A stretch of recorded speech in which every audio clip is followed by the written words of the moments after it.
بسم اللہ الرحمن الرحیم۔ بدائے منظوم میں آج کا سبق ہے وجہ تالیف این کتاب متین۔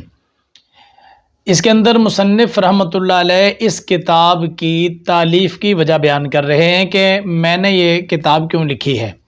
وجہ معنی وجہ، تالیف معنی جمع کرنا، لکھنا۔ این اس کتاب متین مضبوط، اس مضبوط کتاب کے لکھنے کی وجہ۔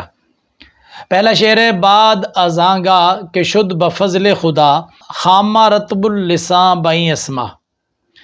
بعد معنی بعد، ازاں گاہ، از آں گاہ، از سے آں اس گاہ جگہ یا وقت، کہ شد ہوا، با ساتھ فضل خدا اللہ کا فضل۔ خامہ نوک اور کنارے کو کہتے ہیں، اور پین کو اور ہولڈر کو قلم کو بھی کہتے ہیں، اور رتب کہتے ہیں تر ہونے کو، لسان مانا زبان، رتب اللسان زبان کا تر ہونا۔ بئیں اسما، بامانا ساتھ، این اس یا ان اسما نام۔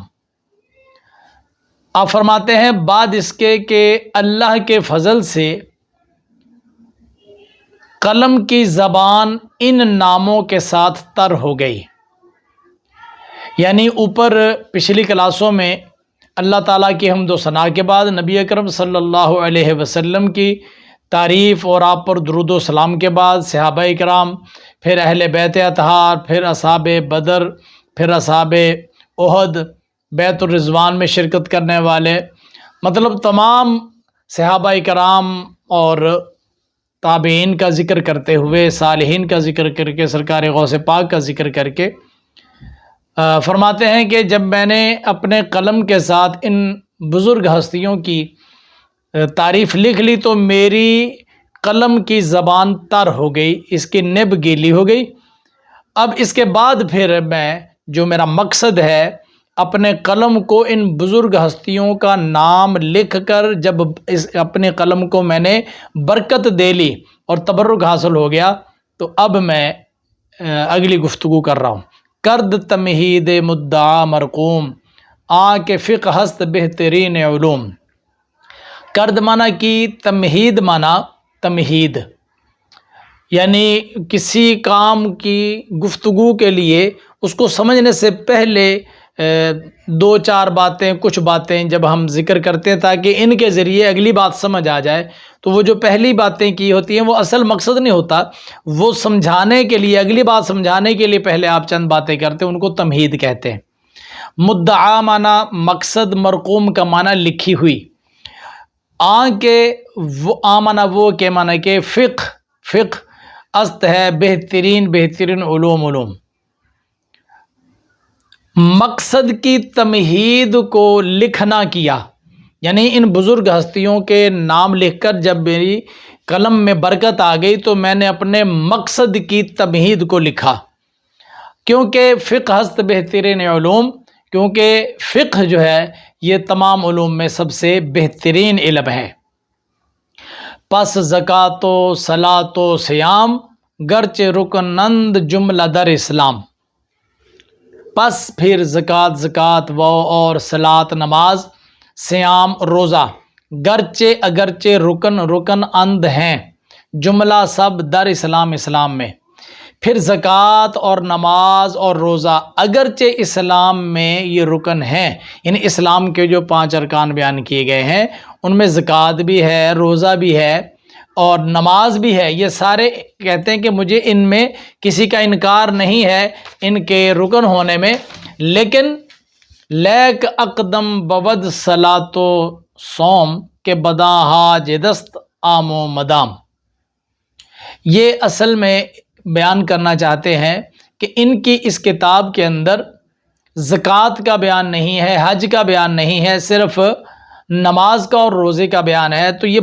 شروع میں بتانا چاہتے ہیں کہ میں نے حج اور زکوٰۃ کا ذکر کیوں نہیں کیا۔ تو شعر کے اندر تو بات سمجھ میں آ بھی گئی ہے، پہلے شعر کے الفاظ معنی دیکھ لیجئے، اس کے بعد میں آپ کو اس کا ترجمہ کراتا ہوں اور پھر تشریح کرتے ہیں۔ لیک معنی لیکن، اقدم مقدم، اقدم ہونا، مقدم ہونا، پہلے ہونا۔ بود ہوتا ہے صلاۃ نماز، واو اور صوم روزہ، لیکن مقدم ہے، پہلے آنے کا حق ہے، زیادہ اہمیت ہے روزے کی اور نماز کی کہ کیونکہ بداں یہ اصل میں تھا بآں، اس کے ساتھ، اس کی حاجت است ہے، اس کی ضرورت ہے، عام و مدام، عام لوگوں کو اور مدام زیادہ تر، عام لوگوں کو زیادہ تر جو ہے ضرورت جو ہے وہ نماز کی اور روزے کی پیش آتی ہے،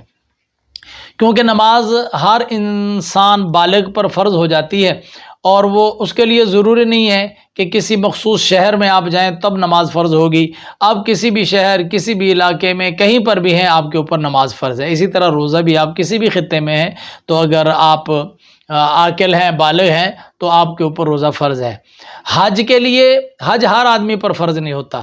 زکوٰۃ ہر آدمی پر فرض نہیں ہوتی، زکوٰۃ صاحب نصاب پر فرض ہوگی، حج بھی صاحب استطاعت پر ہوگا اور اس کے لیے جانا بھی مکہ شریف میں پڑے گا۔ تو اس لیے روزہ اور نماز جو ہے نا، اس کے ساتھ زیادہ لوگوں کی حاجت پیش آتی ہے، اس لیے آپ فرماتے ہیں کہ میں نے اپنی اس کتاب میں روزہ اور نماز کا ذکر کیا ہے۔ درر مسئلہ ز عظمتہا نتوانت ببہر کردن جا۔ در کی جمع ہے، در موتی کو کہتے ہیں۔ درر مسئلہ کے موتی، ز معنی سے، یہاں معنی ہے باوجود، عظمتہا عظمتوں کے باوجود، عظمتوں کے ہوتے ہوئے، نتواند ممکن نہیں ہے، ببہر، با معنی میں، بحر معنی سمندر، کردن کرنا، جا ایک جگہ، مسئلہ کے جو موتی ہیں یعنی مسائل جو بیان کیے جا رہے ہیں، ان کی قیمت اور اہمیت کوئی گوہر اور موتی اور یاقوت سے کم نہیں ہے، اور ان کی عظمت جو ہے نا وہ اس قدر ہے کہ جس طرح سمندر میں آپ سارے موتیوں کو یکجا نہیں کر سکتے، کوئی کہیں پر پڑا ہے، کوئی کہیں پر، کوئی کہیں پر، اسی طرح جو ہے وہ جو مسائل شرعیہ ہیں ان کو ایک جگہ پر ممکن نہیں ہے کہ آپ سارے مسائل کو ایک جگہ پر بیان کر سکیں، ہر مسئلہ اپنے مقام پر ایک عظمت رکھتا ہے، تو ان عظمتوں والے تمام مسائل کو یکجا نہیں کیا جا سکتا، لیکن انہوں نے یہ ارادہ کر رکھا ہے کہ میں سارے مسائل، ہر موضوع کو تو نہیں چھیڑ سکتا، لیکن نماز اور روزہ جو ہے اس کو ضرور بیان کروں گا، کیونکہ لوگوں کو عام طور پر اس کی ضرورت رہتی ہے۔